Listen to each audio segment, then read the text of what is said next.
To care for America's uniformed service personnel and their dependents has worried government health planners for some time. Of even greater concern to the Department of Defense and the medical departments of the Army, Navy, Air Force, and Public Health Service has been the inadequate number of career medical officers on active duty to take care of those injured in battle or stricken with disease while stationed in remote outposts around the world. The problem is hardly new.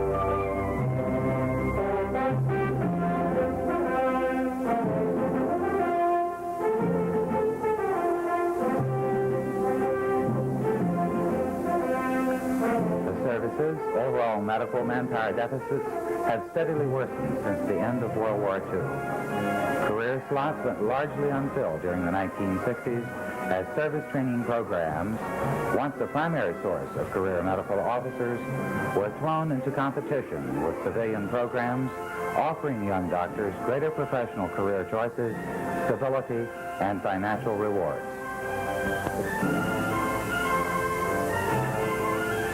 The situation was further exacerbated by the termination of the doctor draft in 1973 and the related Berry Plan in 1976.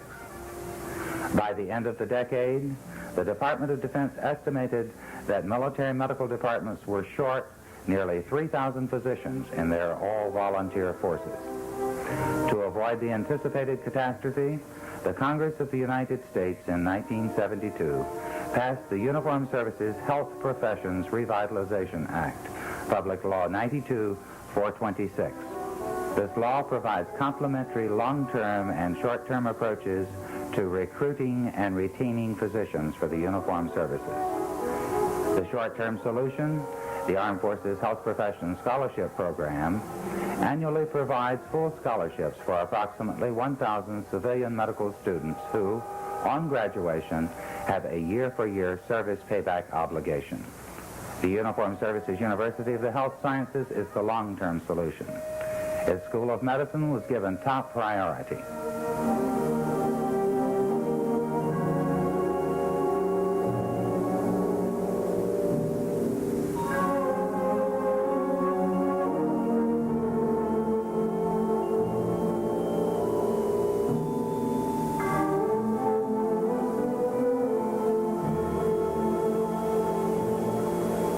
Working out of modest quarters over a drugstore and a bank in downtown Bethesda, Maryland, the new university's governing body, the Board of Regents, recruited faculty and staff in the civilian and federal sectors from all parts of the country. The board, comprised of presidentially appointed leaders in medicine and science, worked diligently. By the fall of 1976, the school admitted its charter class of medical students. 4 years later, these young men and women became the first graduates of the country's only federal medical school. The school charges no tuition or fees for books and laboratory equipment.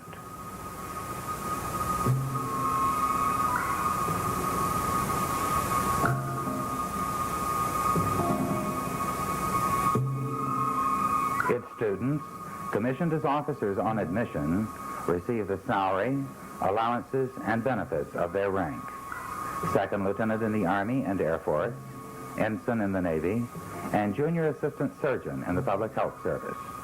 In return for their cost-free education, graduates are required to serve 7 years on active duty, not counting time spent in internship and residency training. At full capacity, the school will add 176 positions to the service's medical corps each year.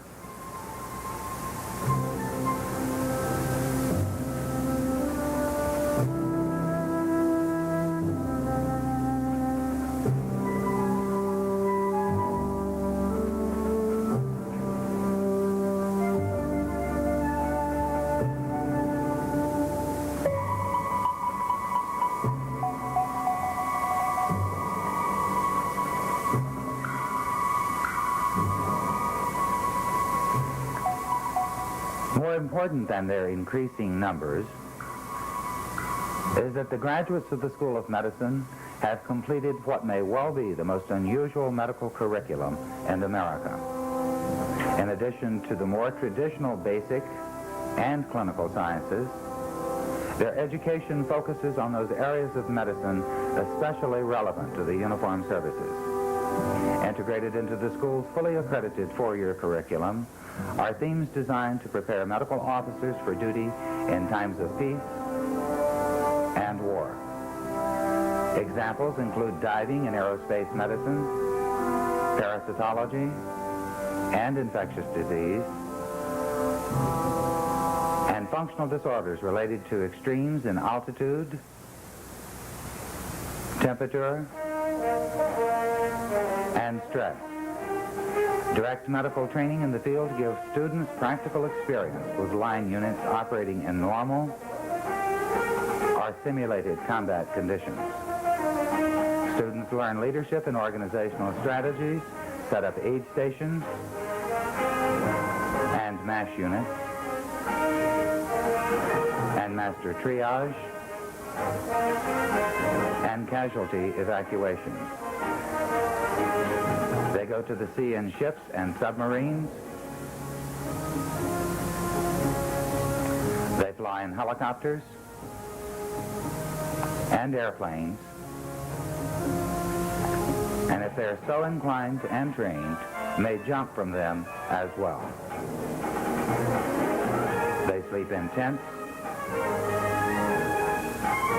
eat sea rations, learn field sanitation, practice sea-air rescue drills,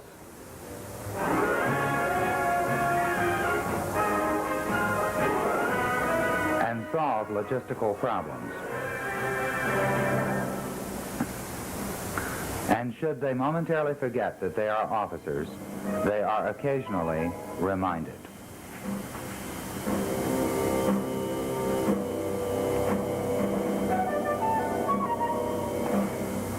While duty may involve assignments in adverse psychological and physiological environments, the officer-physician is always mindful of the essential reality of the patients served. Be they active duty or retired soldiers, sailors, airmen, or merchant marines, and their dependents. The School of Medicine also emphasizes that a medical officer is a compassionate physician who understands the stresses and demands military life may place on service members and their families, and who does not isolate the environment from those who come to him for care.